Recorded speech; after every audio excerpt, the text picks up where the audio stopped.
Good morning, Sports Insanity Network fans. It's your boy Mark Oldopsky Halpern here with the Sports Insanity Network, along with my number two, Mike the Pun Master Rifkin. Good morning, Mike. How are you? I mean, I just got referred to as number two, and that's not a great way to start the day. Mike, you played baseball as a kid, right? I did. I loved Little League. Okay. One of the biggest parts of we know is proper nutrition to be able to play sports, right? Absolutely. Okay. And there are many ways you can do it through protein, through carbohydrate. But one of the things I always did before games is I used to have oatmeal. And that was like one of the things that gave you everything you needed. But packaged oatmeal comes with so much sugar and so much other things that you don't need. So people had me doing overnight oats. And you want to know what? It was good. But the problem was, you got to go buy the oats. You got to go buy the chia seeds. You got to go buy the flavor. No, I was turned on to a company called oatsovernight.com, which makes individual packages of flavored overnight oats that you put into a shaker, add your milk, shake it up, and in the morning, you want them warm it up, put it in the microwave 45 seconds. You want to have it on the run on your jog in the morning. It contains everything you need, and the flavors go from everything from super savory and sweet, like s'mores, mint chocolate chip cookie dough. My personal favorite now is a Sunday morning thing that I used to have Sunday mornings, French toast. Let me tell you, you down these oats, it's like you're sitting at the table Sunday morning and having French toast. The flavors are on point. Let me tell you, ladies and gentlemen, you need a breakfast to get going in the day. This is a perfect start to your day. Drop that bagel and cream cheese, that bacon, egg, and cheese that you don't need. Check out the company, www.oatsovernight.com, and mention us. Thank you very much. And now, on to SIN's broadcast of Batters Up and our host, the number one, Mike Rifkin. Yes, ladies and gentlemen, good morning. Welcome into a new edition of the Batter Up podcast, sponsored by the Dugout of Millwood, here on the Sports Insanity Network YouTube page. Mike Rifkin, the old ops guy, with you. Before we dive in on anything, from two Jewish guys, we want to wish everyone a happy Passover. Yes, happy Pesach. Yes. I didn't take any Hebrew classes, so don't ask. Don't worry, that was the last word I probably remember. All right, so let's dive on in. We got a loaded show for you today. We're gonna talk about two things quickly that happened last night. Let's start with this one. The Chicago Cubs, who are off to a really nice start this year, shut out the Los Angeles Dodgers of Brooklyn last night, 16 to nothing. It is the largest home shutout loss for the Dodgers in franchise history. The last largest defeat in franchise history was 1898. They lost 15 to nothing against the Pittsburgh Pirates. Shout out Bob Nightingale for that little caveat. But Mark, like 16 to nothing. 16 to nothing. I mean, teams have bad days. We've seen it. I mean, coming from Mets fans, we've seen it. Teams have bad days. That's not a bad day. That's just a failure. Now, mind you, I can't say they're the highest priced team anymore because look what the Mets added, look what the Yankees added, and all that. So now the Dodgers are all in this group of teams that are loaded, and they've been doing well. I mean, you'd have to expect that with the team, but when you lose 16 to nothing, and it wasn't to an inferior opponent, the Cubs are no slouch this season to start. They've been doing pretty well. 10 and 7. Yeah. But this has to be an eye opener, knowing they can't go in and just think, oh, we're the all power team. We're just going to be able to run over everybody. And I think this was a humble loss, but it's also going to sting for a while. It's the cherry on top of been a pretty pro. It's the cherry on top of what's been a pretty rough week for the Dodgers. They lose 2 out of 3 in Philadelphia last weekend. They lose 2 out of 3 in Washington this week to the Nationals. And then they get this beat down from the Cubs. So, look, the Dodgers are still going to win their 100 games, and we're not going to judge them until October. But I wanted to point this out because I think if anyone saw a game like this coming, the roles would be reversed. It'd be the Dodgers winning a game 16-0. But listen, credit the Cubs where they scored 14 of those runs in the last 3 innings. Right. So the Dodger bullpen didn't Just do its collapsed. job. Roki Tell you what, Sasaki gets the loss, though. 5 innings, 4 hits, a run, 2 walks, 3 Ks. and see, that's kind of, how do you want to say that? That's kind of like a kick to the gonads for this guy. I mean, he didn't have a bad start. No, 1 run in 5 innings. No, it was a good start. And then, unfortunately, the caca hit the fan, as a famous announcer once said. Yeah, Ben Kasparius and Luis Garcia combined to give up 10 runs over 2 innings. And then they gave Miguel Rojas, a position player, the last 2 innings. Well, we know what happens when that We happens. know what happens when you let a position player Right. pitch. That usually means That means it's game time over. to stack up the stats a little bit. Yeah, so the Cubs and Dodgers will play the rubber game of that 3-game set tonight. I believe that's a Sunday night game. It is a Sunday night game tonight on ESPN, so you can listen to Ravitch, Cone, and Perez talk about it. Your pitching matchups will be Colin Ray against Tyler Glasnow. Glasnow should get the win tonight, I think. Glasnow's been, when he's healthy, he is one of the best pitchers in baseball. I don't disagree with that at all. And the other thing I wanted to touch on from last night's games, what took place in Houston, where Angels outfielder, and thank God he's healthy this year so far, Mike Trout, went into the right field stands to go make a catch, and a fan grabbed the ball out of Trout's glove. Oh, okay. Um, Mind you, folks, I didn't see this. I'm only first hearing about this right now. So.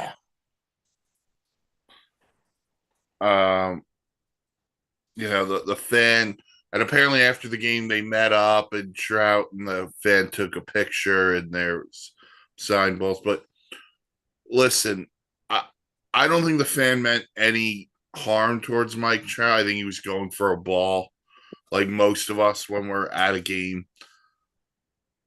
The problem is you can't touch the players. Right. Like, did we not see this in the World Series with Mookie Betts? Correct. With the Yankees. Yeah, where they grabbed his arm, and it was just grabbed his arm and ripped the ball out of his arm. Right. Like, listen, we get it. You want your team to win, but that doesn't give you the right to be a complete buffoon and do something stupid. Thankfully, all this guy tried to do was grab the ball out of Trout's glove. Right, and didn't try to rip his glove off or anything. Yeah, and then try to, do what the guys at Yankee Stadium did. Throw jabs at players trying to get balls, stuff like that. Yeah, I mean, just you got to know when you do stuff like that, you're getting kicked out of the game, and you're not. If you need to stop and think, just think of what happened to Steve Bartman. That's all. You want to have a life like this poor guy? then keep doing it. And by the way, if I remember the play correctly, Bartman really didn't reach over. The ball just hit there. Well, he was reaching up, but as Alou was coming up over, if his hands aren't there, that ball is in Alou's glove. Inning over, whole different history. Moises Alou, Mets legend. Got to get that in there. All right. So those are the two things that occurred last night that we broke into very quickly.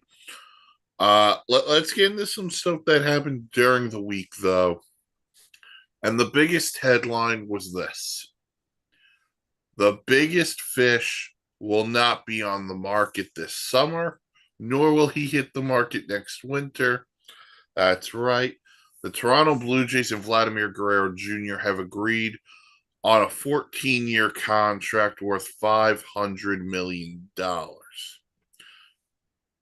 Now, Mark and I have texted this to each other since realistically the winter when it was found out that the Blue Jays were listening. Yeah. Could you imagine a lineup where Vlad's playing first and Pete Alonso's DHing? Or trust me, we were trying to play this out for the Mets. We were salivating over I'm that. sure Dan and Bill on Bombers Banter tried to picture this for the Yankees. Right. Now it's a moot point as Vlad Jr. is staying in Toronto. For 14 years, $500 million. So when you look at that amongst the big contracts, and when I say the big contracts, I only can point out two right now. That's Juan Soto and Shohei Ohtani, 700 and 765. Is that saying Vlad Guerrero is not worth that type of money? No. We know what Vlad Guerrero is. We know what he can do. We know how he plays. He is worth as much money, in all honesty. I think he's worth the money of a Juan Soto or a Shohei. Yep. He brings that much to a team. The problem is, it's the Toronto Blue Jays.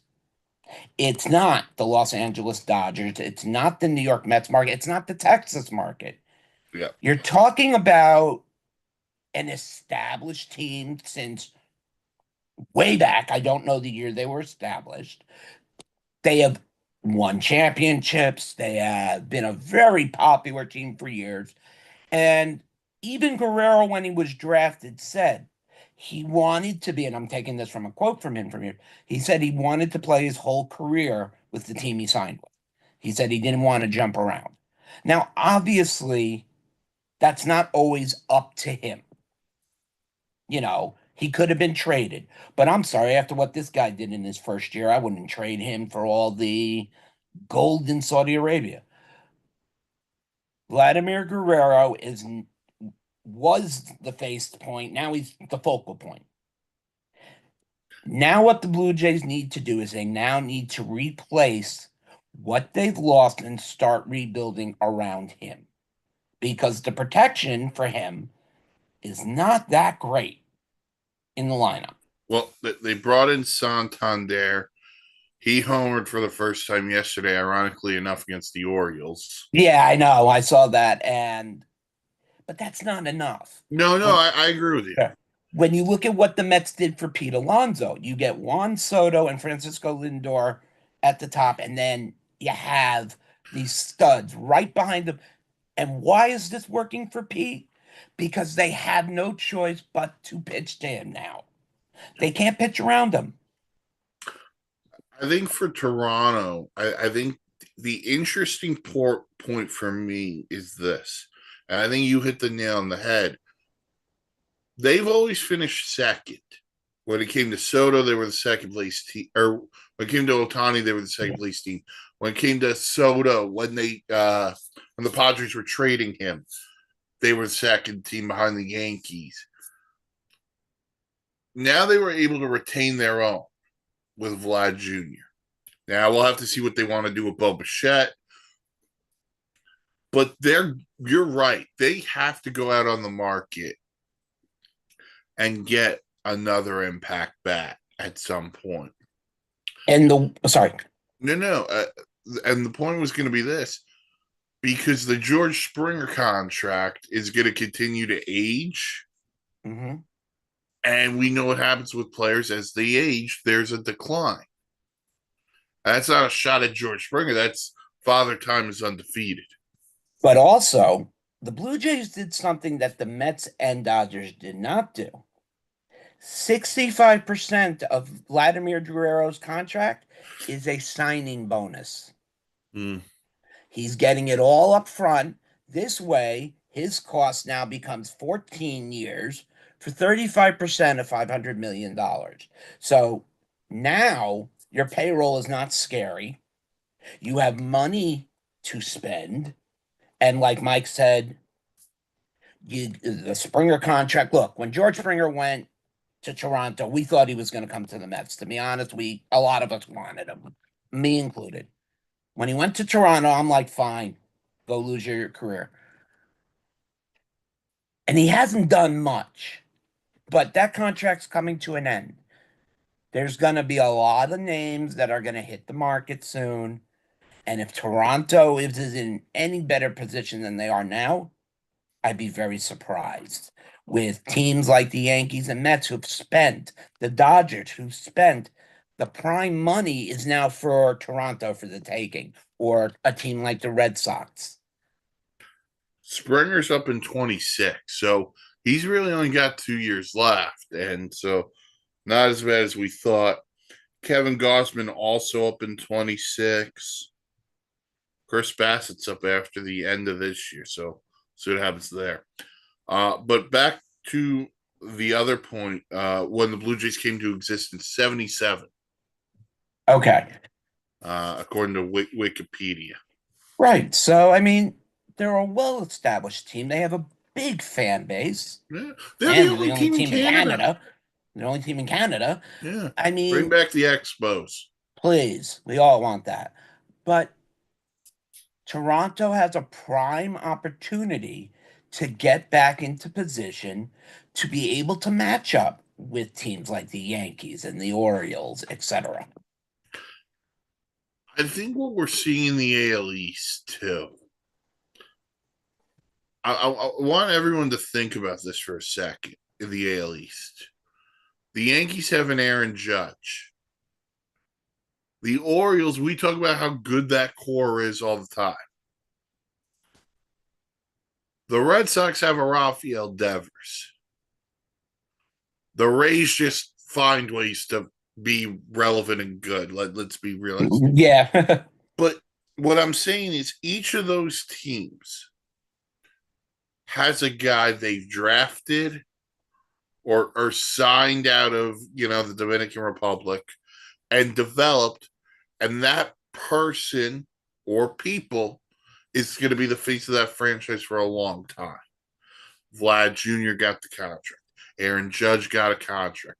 Devers got a contract. I'm begging the Orioles to do it with Gunnar Henderson and Adley Rutschman. But it's nice as a fan, not just of a team, but of baseball, saying, hey, I like the fact that we've drafted, developed, and worked this guy into the player he is.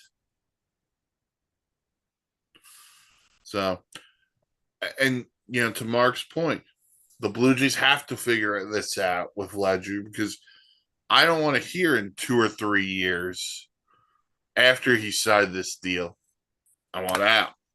He can't. Yeah. He can't with the 65% being a sorry, not roster bonus, signing bonus. He has a no trade clause Yeah. of teams he does not want to go to, but he can be traded. That part was left. But you have to remember, any team that's going to trade for him has to pick up that contract. So that's the big key. And that's already going to limit you to about 4 or 5 teams that would be willing to Exactly. do So it. Toronto did this right. It took them long enough, but they did get the job done. Yes.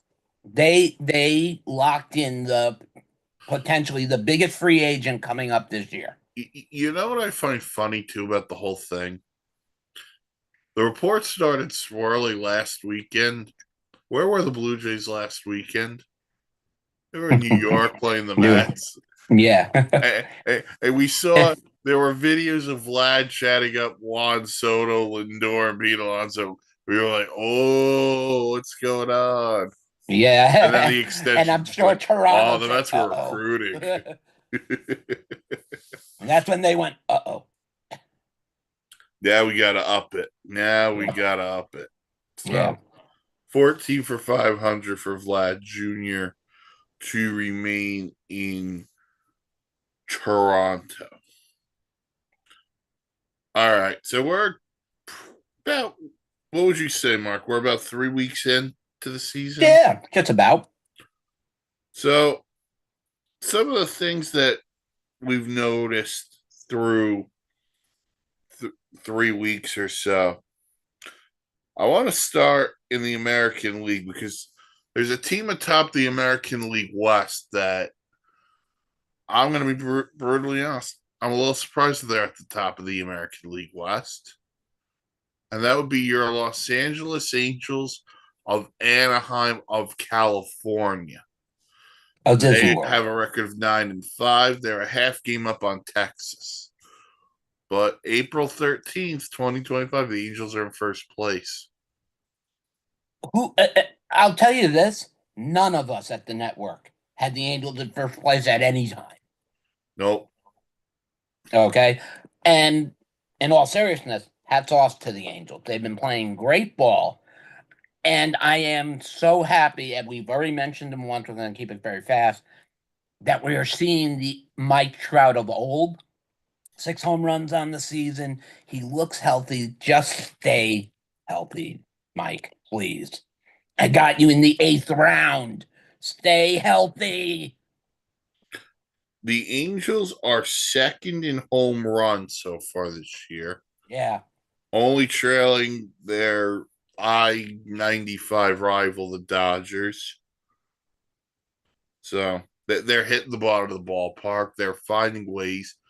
And they brought in Kenley Jansen this winter, and he shut the door pretty well for the bullpen.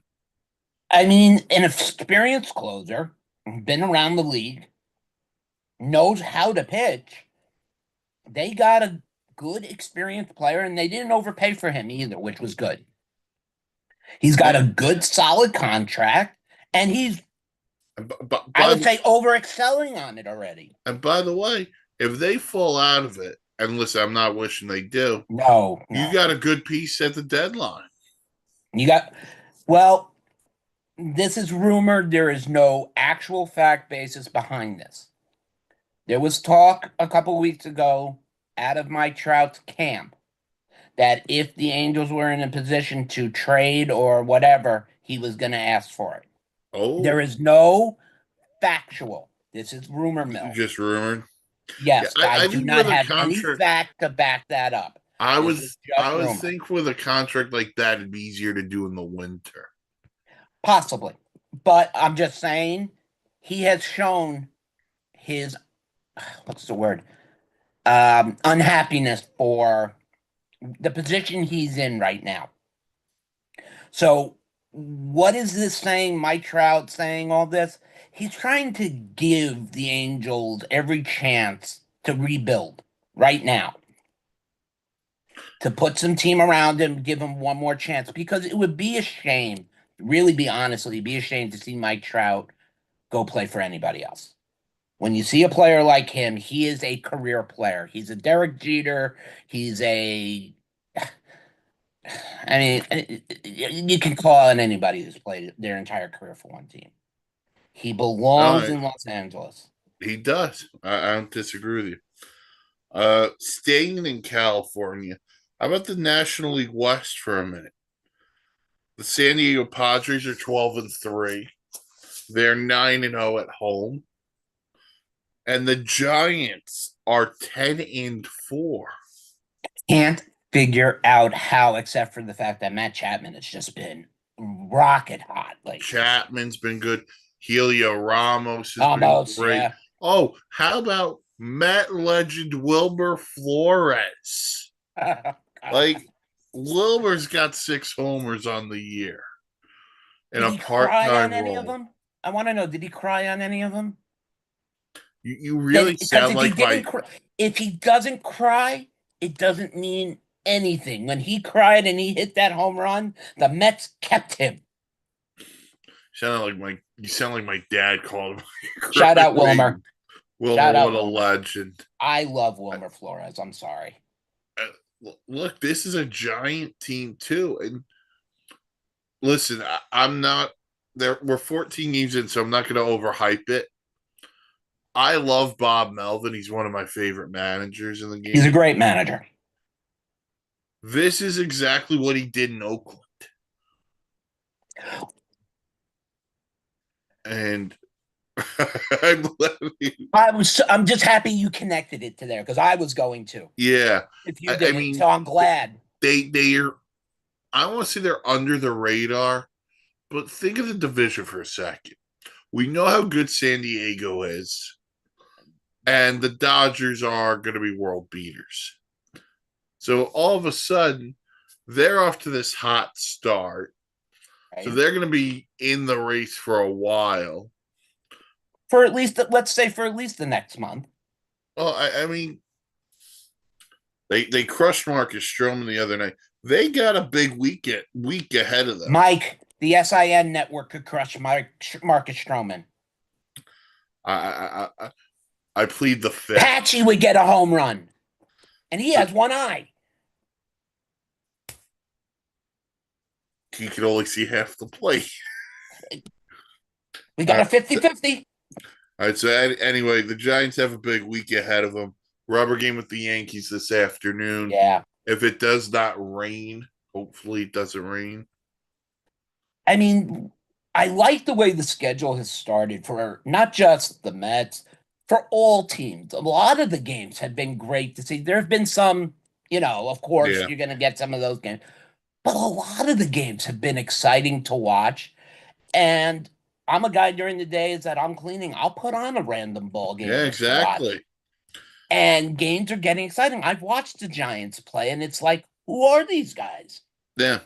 They So got can four. we say right now that we could be wrong. I mean, mind you, we're 3 weeks in, like we said, but could we been wrong that the NL West is the up and comer over the NL Central? We'll get to the Central in a minute. The Giants will play 4 with the Phillies this week Big matchup. in Philadelphia. Hard And then they matchup, go too. to Anaheim for a 2002 World Series rematch. That's God. I mean, whoever did the scheduling for MLB, you get a shout out for that. I mean, really Hats off great to you. job. Yeah, really great job. I mean, speaking of, you brought up the Central before. The Cubs are off to a nice start at 10-7. Brewers are off to a nice start at 8-7. Remember, they couldn't do anything against the Yankees that opening series. See, the Brewers are a wild card. Yeah. They're either gonna. There's no middle for them, unfortunately. They're gonna be either up there or they're gonna. I mean, 8-7. That doesn't shout like the NL West 10-3, 12-3. It doesn't shout like the NL East and the Phillies, the Mets. They either have to stay at the top of their game or they're gonna fall out. The Reds are 7-8. The Cardinals 6-8 right now. I mean, I thought the Cardinals weren't going to be anything. I thought the Cardinals were going to start off like the Braves, to be honest. To me, Yeah. truly honest. And the Pirates are 5-10. Shout out Andrew McCutchen. And Paul, let me tell you something, Pittsburgh. Let me talk to you for a minute. At some point, and I'm not saying it's going to come soon, if this team does not vastly improve, you're going to have to trade Paul Skeens, just like you had to do to Garrett Cole. And the Pirate fan should be revolting in that situation. Mike, I think you just brought up a point that should have been in our rundown, and I'm glad you brought this in because you bring up probably one of the most serious points for the Pittsburgh Pirates. I mean, it's not a team we're going to be devoting unless they do something miraculous a lot of time to. But Paul Skeens is really the focus. Yeah. Skeens, I do not know exactly what his rookie contract or what his years are left, so I'm not going to say on that.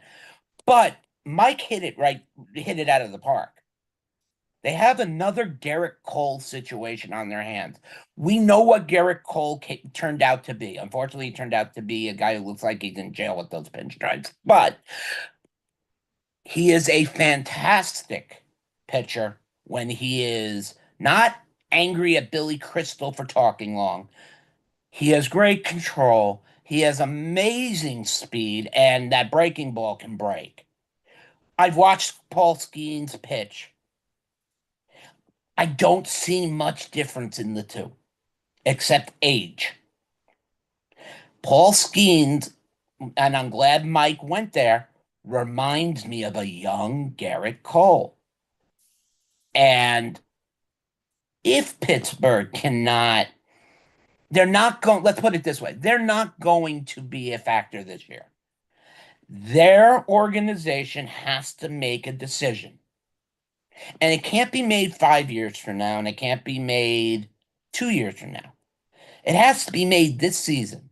Either we're going to do something unprecedented and we're going to go out and we're going to go put a team behind Paul Skeens, or we're just going to go about and keep trading, just keep people coming on this, and Paul Skeens will end up as a Yankee, a Met, or something. What else? I'd be very happy with that. I mean, Pittsburgh has an opportunity to really make a team from the ground up. But if they don't start bringing in and spending money, there's no point. Skeens is under contract through 2029. Okay, so 4 years. So, but I want to go to the point you just made, because this isn't just a Pittsburgh Pirate issue. This is a Major League Baseball issue. These teams that refuse on a, whatever you want to say, refuse to spend money. And I think the frustration for us as fans, we went through this with the Wilpots. Correct. Although they would spend, and they would spend on guys who were past their prime, or then they refuse to spend whole thing. Paul Skeens is a top 10 to 5 pitcher in baseball. I would say top 5. Okay. I just based on longevity, I wasn't gonna go there. Fair enough. I'm just saying, but I agree we're with you. talking now. Paul Skeens is Yeah, the Paul top 5 Skeens pitcher top in 5 MLB. pitcher. The reason why I brought up Garrett Cole, here's similarity. They took him number 1 overall. Right. Now, those Pirate teams with Garrett Cole, McCutchen, Gregory Polanco, Good point. Marte Parte, those teams contended for wild cards. And yes, they did. And they were, they made baseball fun in Pittsburgh again. Now, what's fun in Pittsburgh outside of Paul Skeens' day? Andrew McCutchen's 37, 38. And this, I don't think he's officially announced it, but I think. But we got to presume this is the end. Right. This is it for him. Okay, Brian Hayes hasn't hit. Talk about one of the biggest drop-offs of the last 2 years. When he came into the league, wow. O'Neill Cruz, they're busy trying to make into a center fielder for some reason. And he's got one of the strongest arms of a He's got one of the best arms in all of baseball that I've ever seen. It just, now you have these young players who, by the way, you don't have to pay a ton of money to. Go ahead and spend some money on a guy who can drive in 100 runs or right. set a tone. I don't understand. And again, it's not just the Pirates. The Mariners. How long in the offseason were we begging the Mariners to sign a big bat? Baltimore, we were begging you with new ownership to bring back Corbin Burns or to replace him. And what'd you do? You brought in Charlie freaking Morton. I mean, Teams have made mistakes, and they do. But for the last thing on Pittsburgh, Mike, you close your eyes and you think Pittsburgh, who comes to mind? For real. in all sports or just the Pirates? Just the Pirates. Sorry. I'm sorry. Just the Pirates. McCutcheon, Andrew McCutcheon. Okay. Andrew McCutcheon now and Paul Skeens are the two names Yeah, that yeah, yeah. I close my eyes. I'm thinking back way longer. Willie From then to Stargell. today. Willie Stargell. I'm thinking of those teams from the 70s that won World Series, that were popular, that baseball was different 50 years ago. Yeah. And I don't think the fans have adjusted yet. No. And I'm not talking about the new fans. I'm talking about all the old time fans. They Yeah. have not adjusted to new baseball yet. And the fact is, teams back in the 70s, 60s, 50s, you think about it, it was the Yankees. It was, those all the real big team names. Mm-hmm. Now it's been sporadically teams come up and they do things. The Marlins, for instance, and stuff like that. But everybody has to get on the same track of what style of baseball is being played now. Can't concern what 50 years ago and now. That's why I wanted you to pick out one player now. So either whether you Right. said Paul Skeens or McCutcheon, that's fine. But I think back, they haven't been relevant really since those right. wild card teams or the 70s. Well, even the 90s, they had Barry Bonds. Mm. But no, but see what you want. I know what you're saying. I just don't like him. No, and that's fine. But Barry Bonds, even though he wasn't the San Francisco Giant version of himself, right, was still a damn good ball player. He probably would have if he didn't do what he did. He could have went down as bigger than anybody. Yeah. And listen, I'm not taking shots. We're not taking shots here, but I feel the same way about A-Rod. I knew you were going to say that. Eventually, we knew Mike was going to have to agree. Listen, I have to. Yeah, look, I understand what A-Rod did, and it puts him in that group. But when you take a look at the numbers the guy did do, you have to take some of that into account. But you broke the rules, you'll pay the price. That's it. Do I think he belongs in the Hall of Fame? Unfortunately, I hate to say it like this, and please, nobody ostracize me. It's gonna become posthumously. I'm sorry. After he dies. I think at some point, when it comes to the Hall of Fame, you have to acknowledge that the steroid era happened. Like, we can acknowledge it all we want. I think Major League Baseball needs, especially with this reason. The man who oversaw the whole thing is in the Hall of Fame, in Bud. And that's Bud Selig, yeah. So if he's in, these other guys, and let me be frank, is what they did right? No. But you have to acknowledge what they did. And by the way, for guys like Sammy Sosa and Mark McGwire, who also belong, you had your date literally in court to testify. And Sammy Sosa chose not to speak English, and Mark McGwire, said, I took stuff over the counter called androstenedione. I hate to tell you something. Anything that ends in ione is steroid induced. Unless it's Ion Television. That is true. So, anyway, we went sidetracked, but I'm kind of like where we went. This was a good rant. No, and that's fine as we continue on some of the stories through the early going. The NL East, because we're going through the NL. The Braves 4-10 to start the year. But you have to take in consideration no Acuna, no Max Fried, no Charlie Morton. The team has been picked apart. No Strider yet. Although he was and great except for last Acuna, who's coming back from injury, he wasn't traded or anything. Well, Well, here's the other thing for them. Their first 6 games were the Padres and the Dodgers.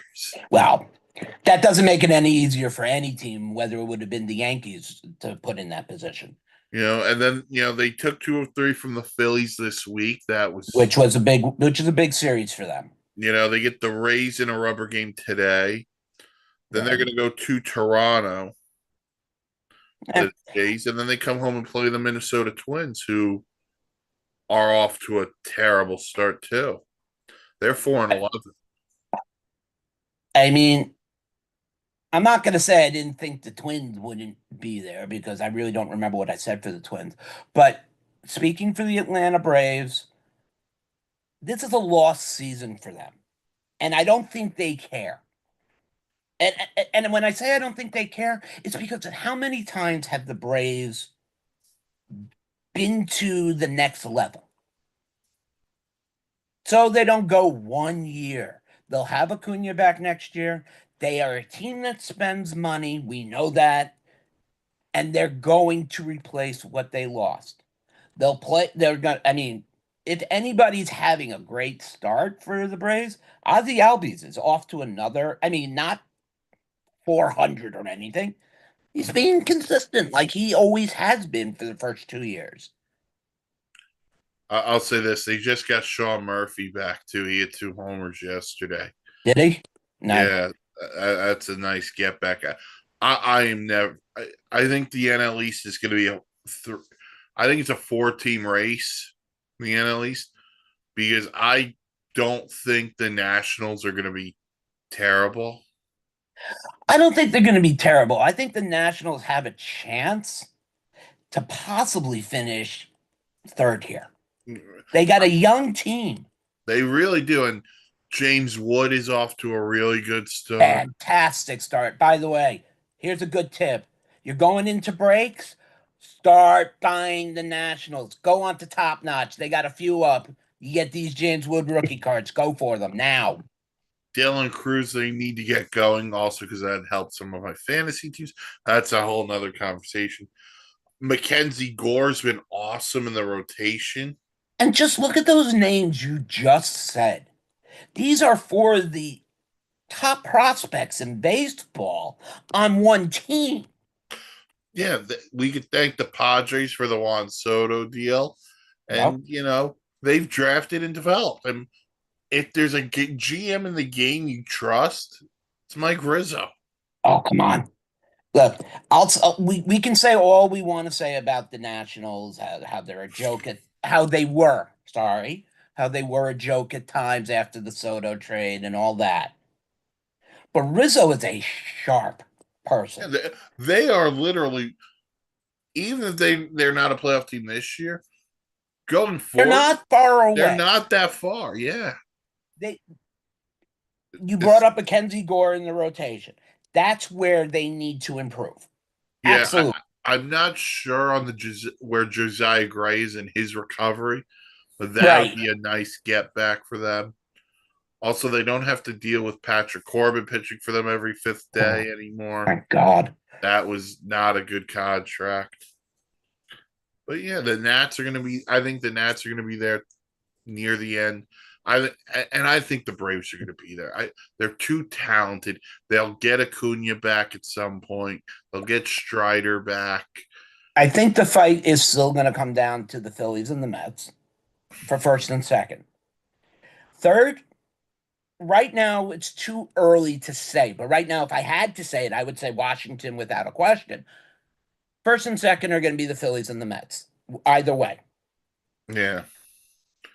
And then as we Well, just the Nationals finish third. I think that would be great. we talked about the Angels in the AL West. Texas is right there with them. Seattle, the Texas. Astros being 3 back is just No, okay, you brought them in. I'm going to say it. okay. Why the hell? You brought up the Astros. Okay. Why the hell are you playing an Oompa Loompa in left field? I wouldn't even call him an Oompa Loompa. He's not really that big, but yeah, I don't get this. I understood it during the offseason when it was talked about if they wanted to play Bregman at second.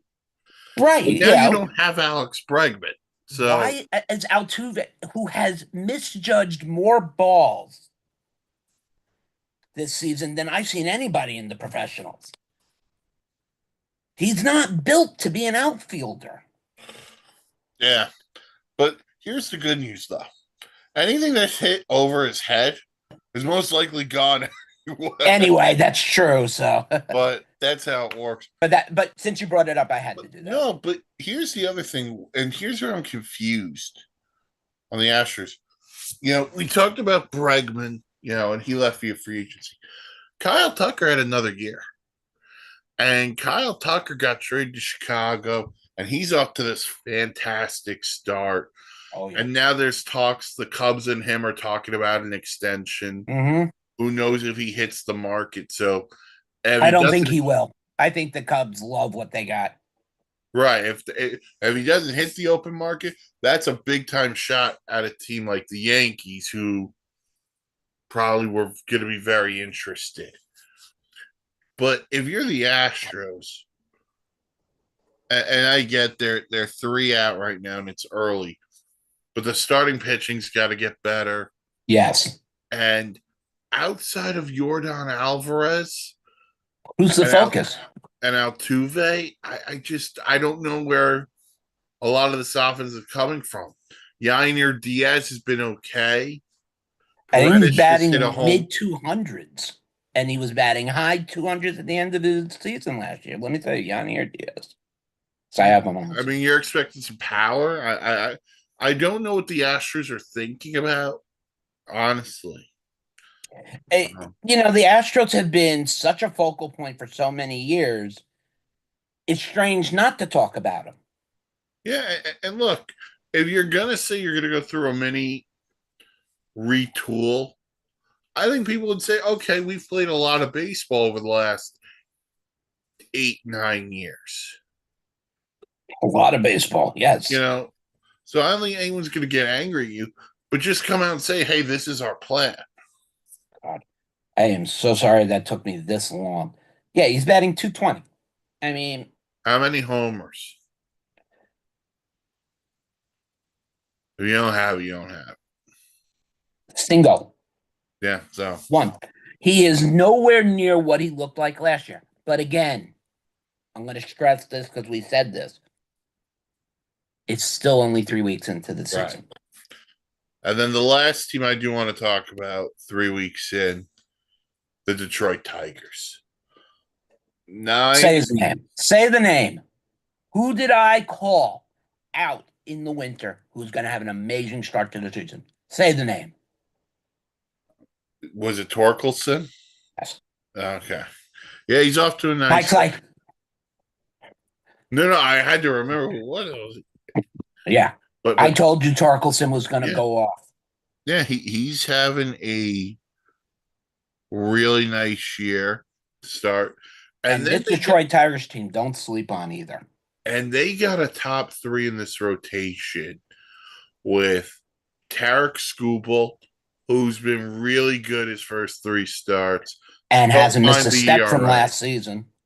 Jack Flaherty's been really good. Solid.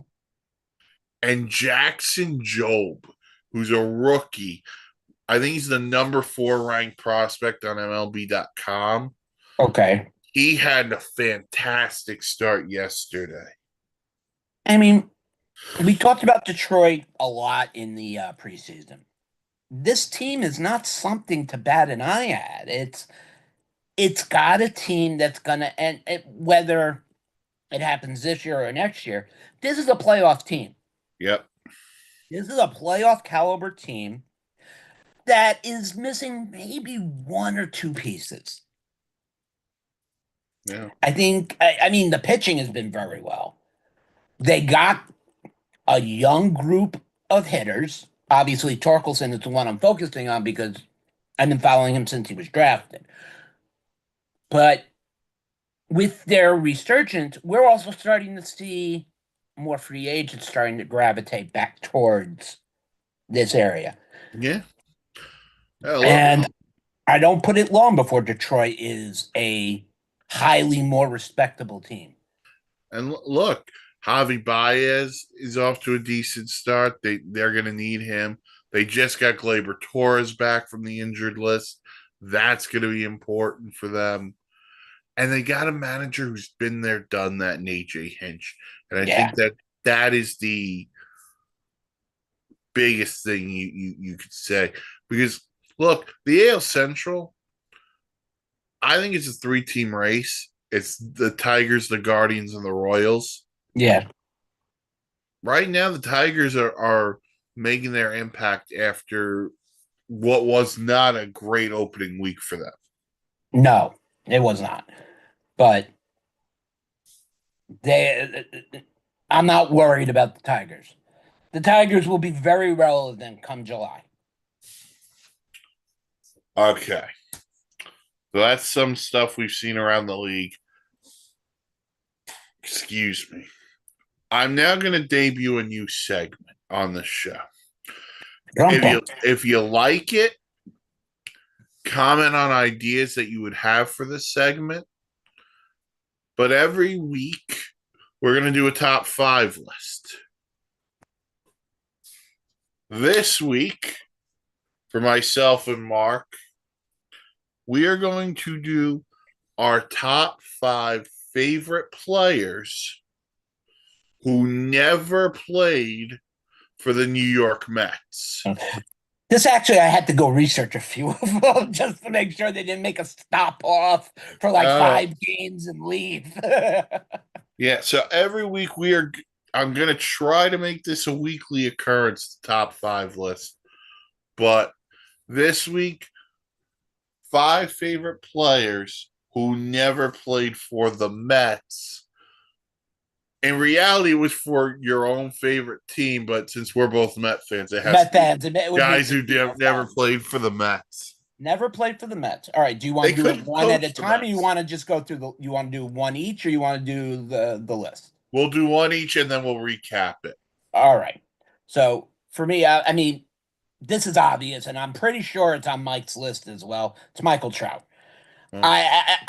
If the planets could align and gold rain down and everything tastes like crystal champagne, the world would be a perfect place, and Mike Trout would be in center field for the Mets.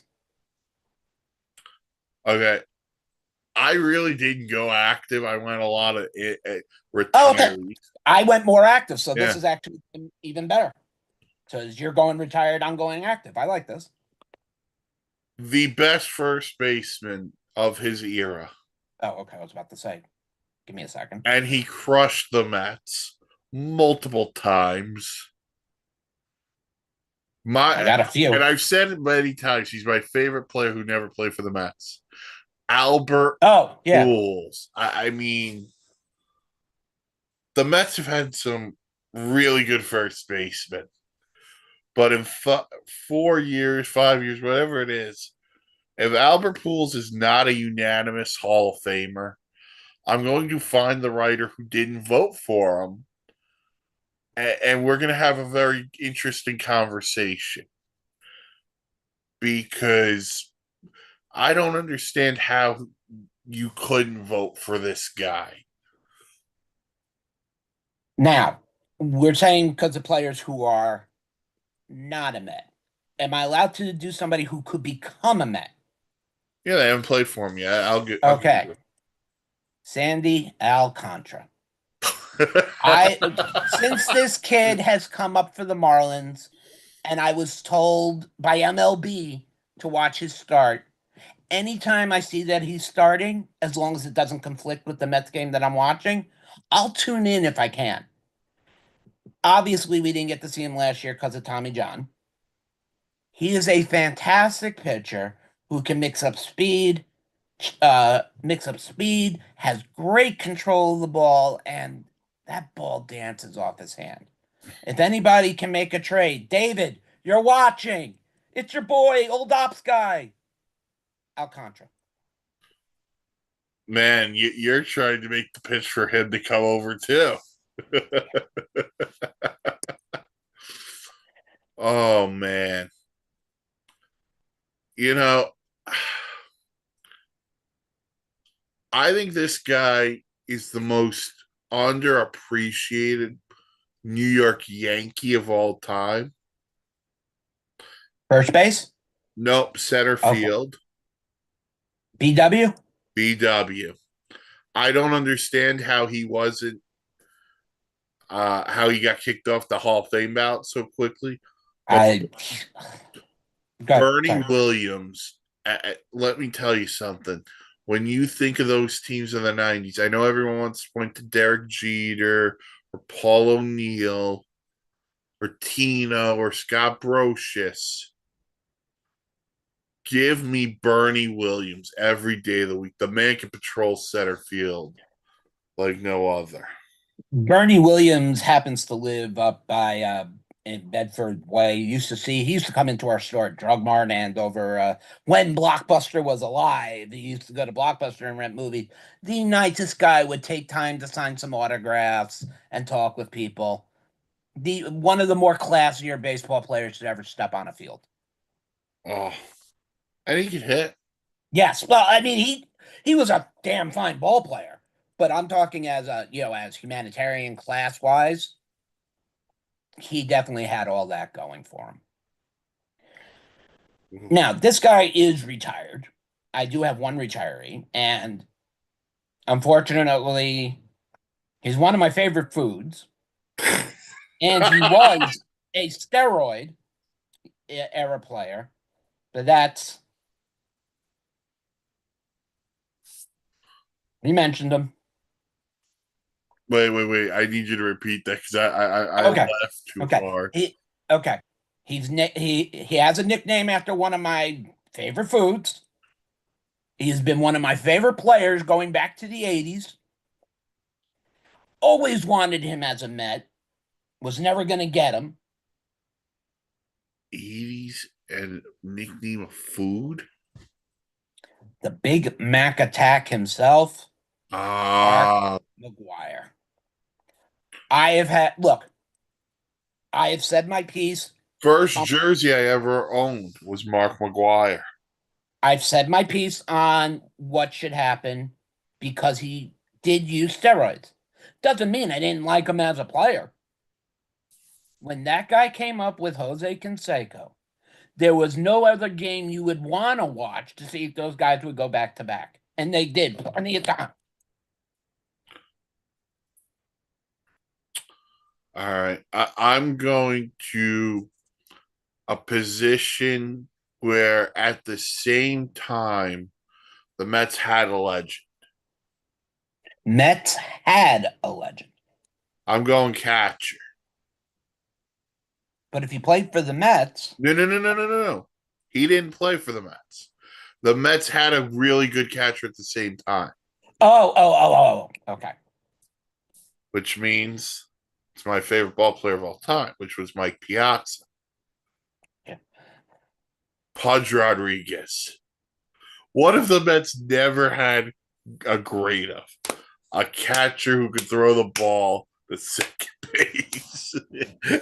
and Well, but let's not count out what Torrens, oh God, Greg, whatever his last name is, last night, and Alvarez. They can throw people out. yeah, Mike but Piazza couldn't throw a person out if his life depended on it. Pudge Rodriguez was the epitome of defense. I remember the '03 playoffs, what he did for the Marlins against Yes. the Giants. Oh, the man is a legend.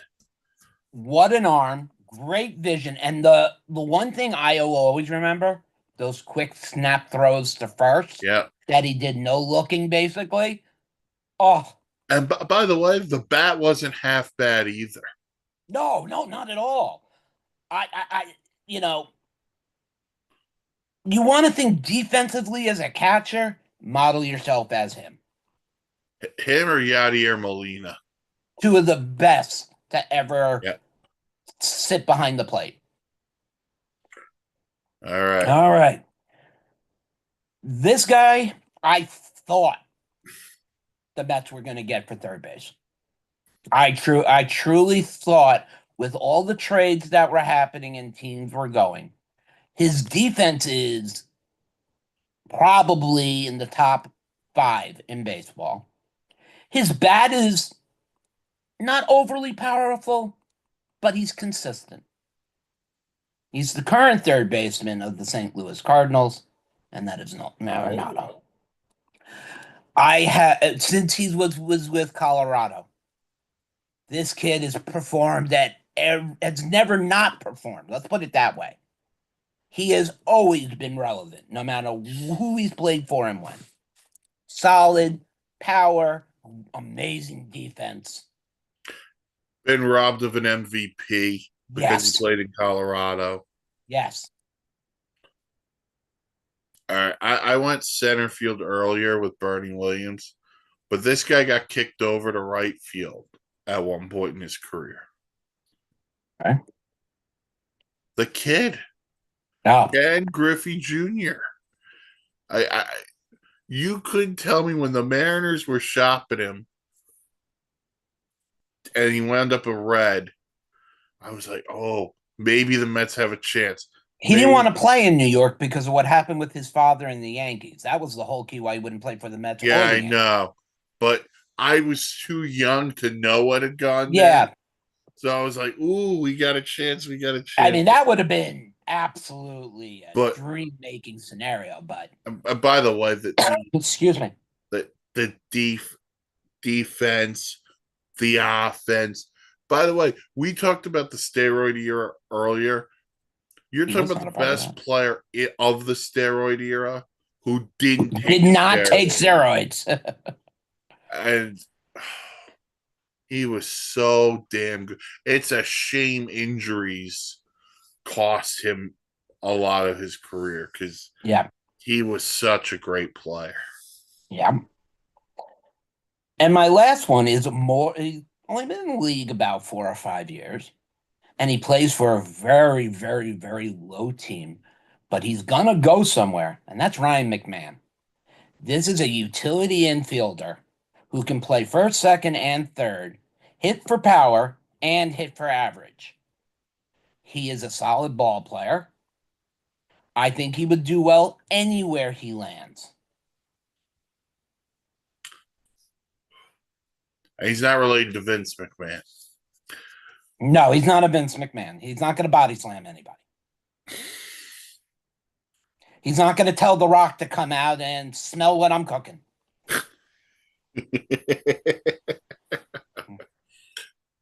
The Mets have had a history of bringing in big time pitchers. Yeah. Pedro, Johan Santana. The only no hitter. I'm going to go another lefty. Randy Johnson, the big unit.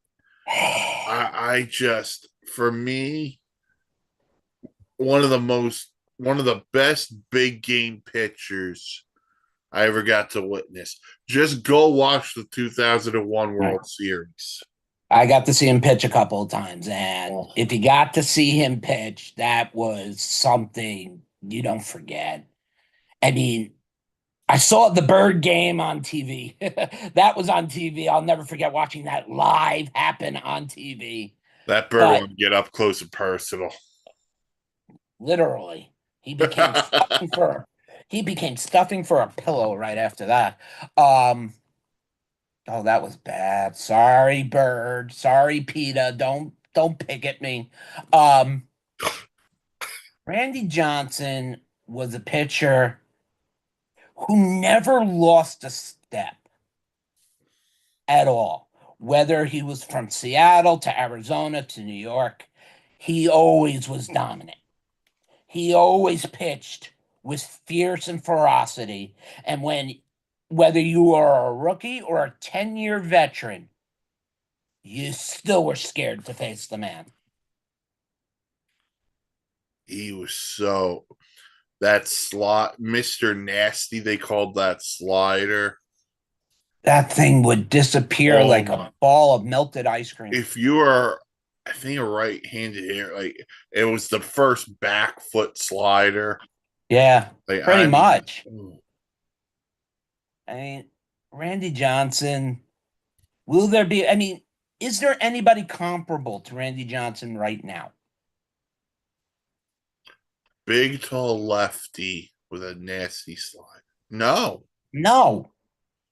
Eh, you Can want there this? be another one? Absolutely. I mean, but right now, if you were to put Randy Johnson and have to compare him, there's nobody to compare him to. That's how good he was.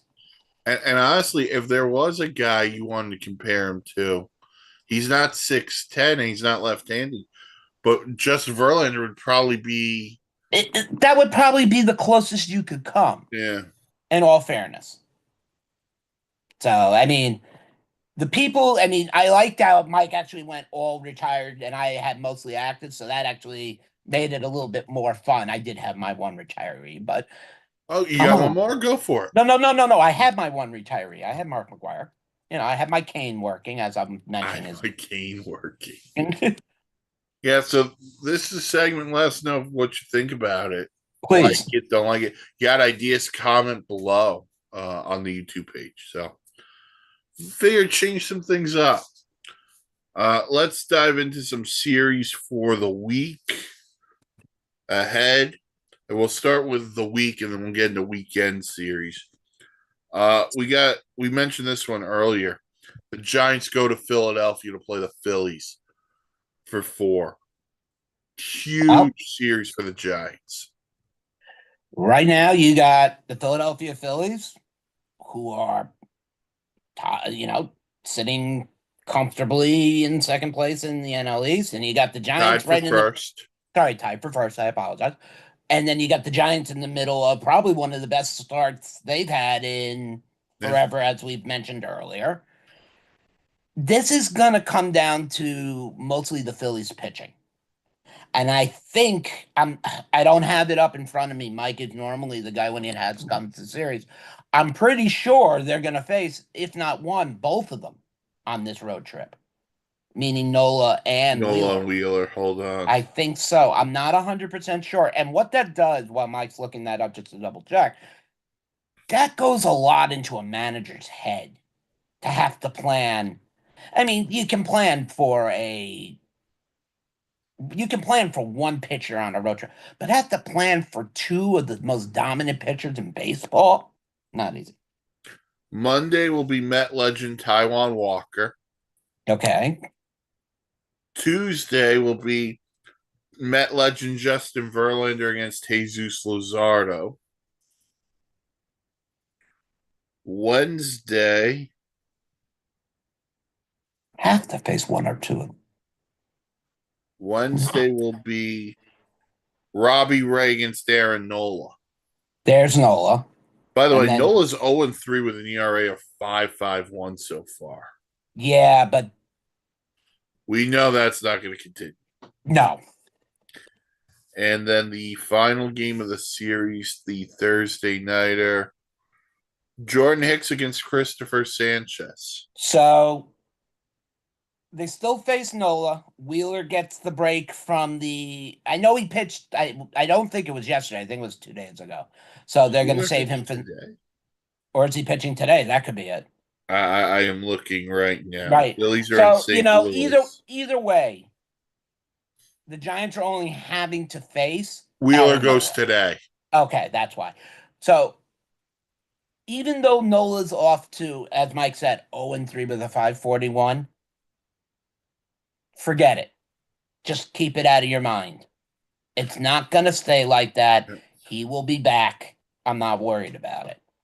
Yeah, I just And this is coming from a Mets fan. yeah, Nola's gonna find it. Wheeler, I think Wheeler right now is the best pitcher in baseball. I don't. I can't disagree. And Thanks, Brody Van Wagenen. I never wanted him to leave. Not Brody. He could have jumped off the Empire State Building for all I care with a parachute, hopefully. But personally, I never wanted Zach Wheeler to go. My thing with Wheeler, and then we'll move on, was this. Yeah. He was never healthy here. Fair And enough. to me, if they were to have given him a 2-year contract, kind of a prove it deal, then we could see. But he's gone to Philly and become a stud. And to say I'm shocked would be a lie. just because that's how the Mets roll. But this is a massive series for the Giants. So you want to prove you're for real? Win 3 or 4 in Philadelphia. All right, we got an interleague series. We got the Mariners going to Cincinnati to play the Reds. By the way, Reds legend Ellie De La Cruz hit a grand slam on his bobblehead night last night. God, what a draft pick for me in fantasy. Yeah, you and me both. Look, if all of you don't know from the one of one in our case breaks, we have a card here from the dugout of Millwood.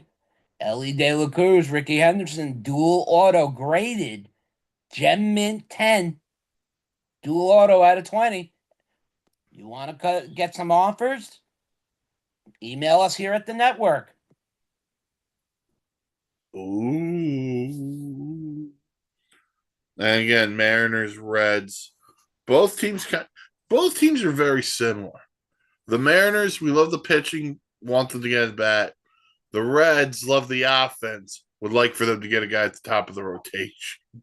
So, by the way, who do the Mariners have that the Reds used to? Luis Castillo. CEO, yeah. You know, the Mariners 3 years ago, we all thought they were going to be playoff bound every year after that. They did nothing to protect Julio Rodriguez. Mm-hmm. They did upgrade the pitching. We've commented on how good the pitching is. Get a bat or two.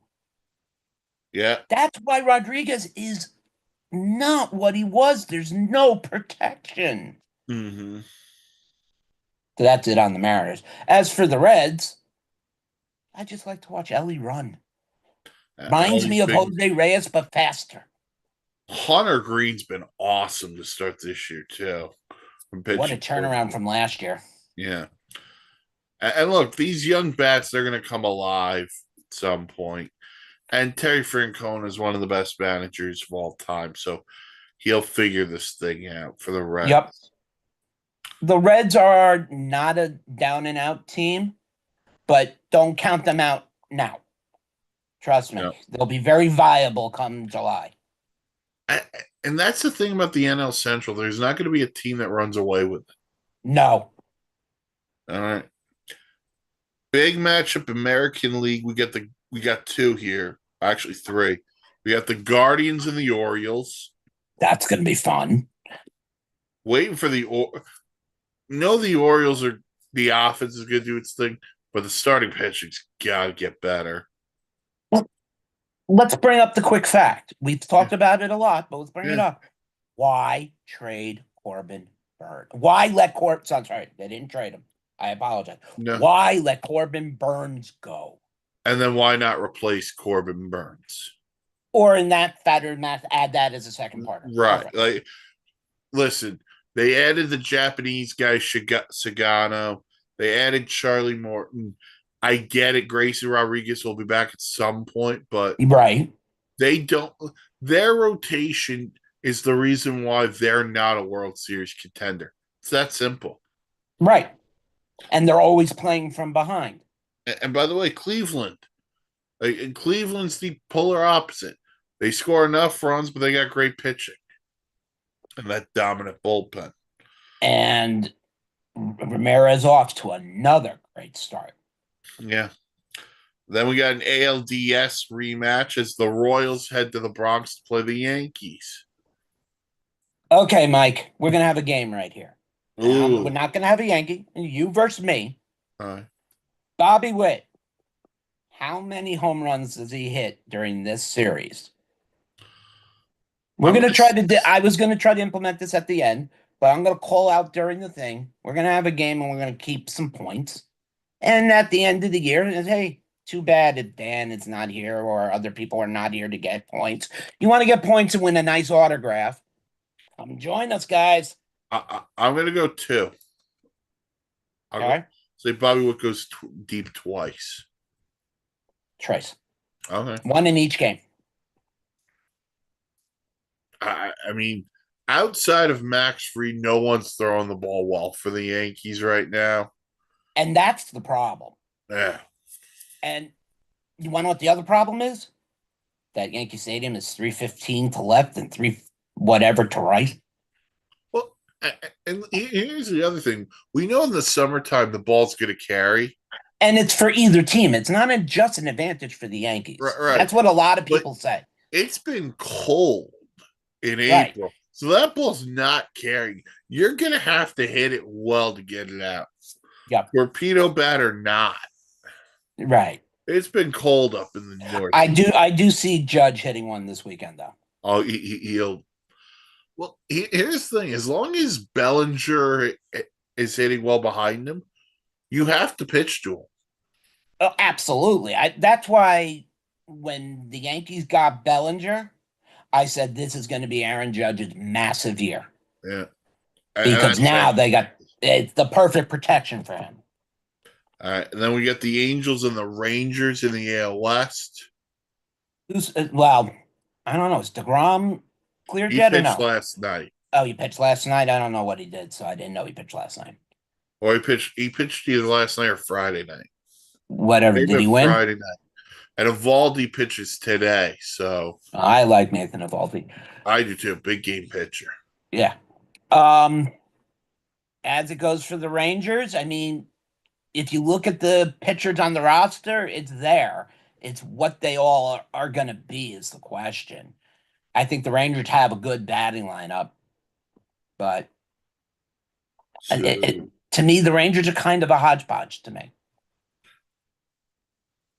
Tuesday night will be UC Kikuchi against Patrick Corbin. Oh God, what's the That might over be a on that? slugfest. I want to know what the over is on that game.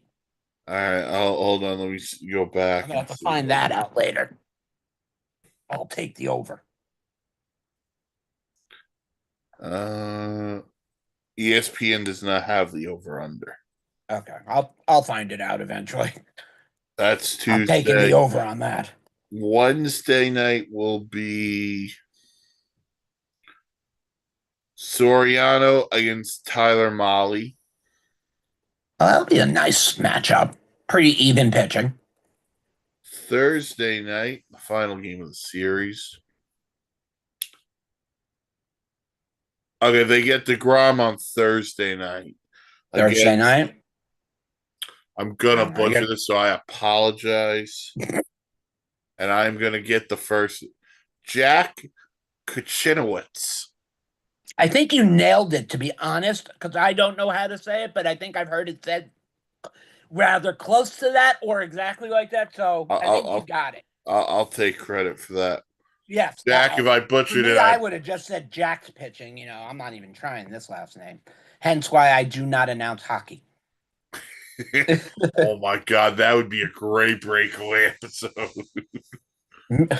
Let's see. Me and Pat.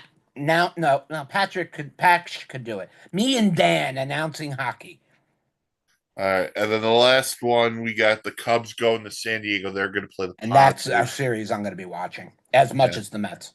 That's your series of the weekend right there.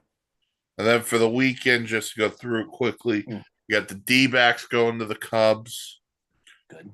Royals, Tigers, Reds, Orioles, which should be a lot of fun too.